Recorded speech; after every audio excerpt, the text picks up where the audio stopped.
Many systems that govern our lives operate on prescribed scripts. These rigid, top-down structures function by keeping individuals within them passive and predictable. This is the monological information model. In this framework, power and knowledge flow in only one direction.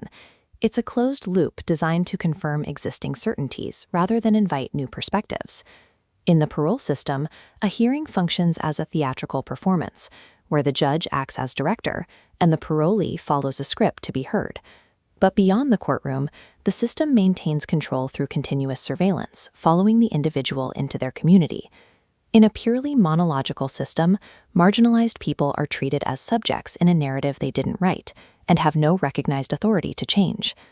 To challenge these structures, we look to the work of Jason Leggett, a scholar navigating the complexity of modern New York City. Jason's background is unconventional. A JD focused on human rights, he is also an artist and musician who views social structures through creative production. He practices public scholarship on the ground, gathering data not from libraries, but by sitting in the middle of the public spaces he studies. Jason identified a limitation in traditional activism.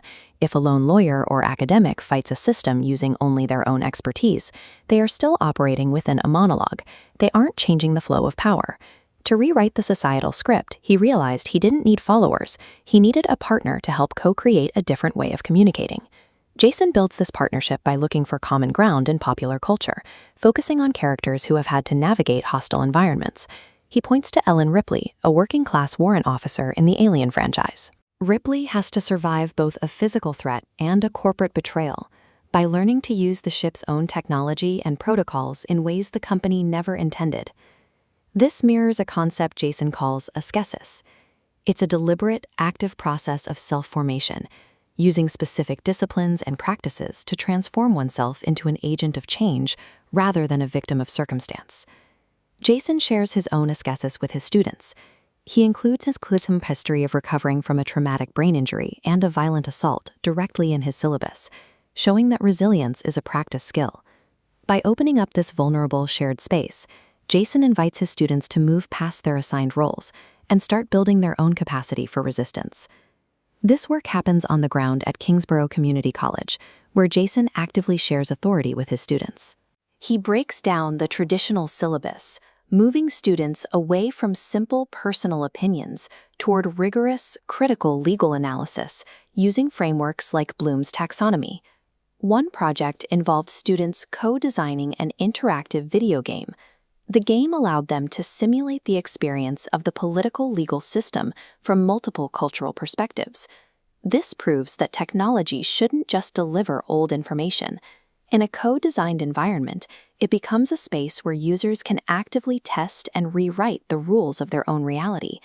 When students stop being passive receivers of a curriculum and start acting as co-designers of the learning process, they are no longer just subjects of the script, they are the authors of it. This leads to the identity of Jason's ideal partner, the dialogical co-creator. This is the dialogical information model. Unlike the top-down monologue, this system relies on a network of engaged feedback. It prioritizes shared understanding over the simple confirmation of what we already know. A co-creator in this system is someone who brings their lived experience to the table, challenging power through constant dialogue and critical feedback. This model offers a way to handle the modern influx of misinformation.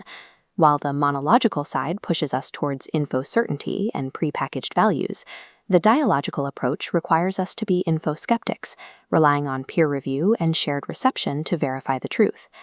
To change the unequitable systems around us, we have to stop waiting for a single voice to provide the answers. We have to engage in the vital, messy process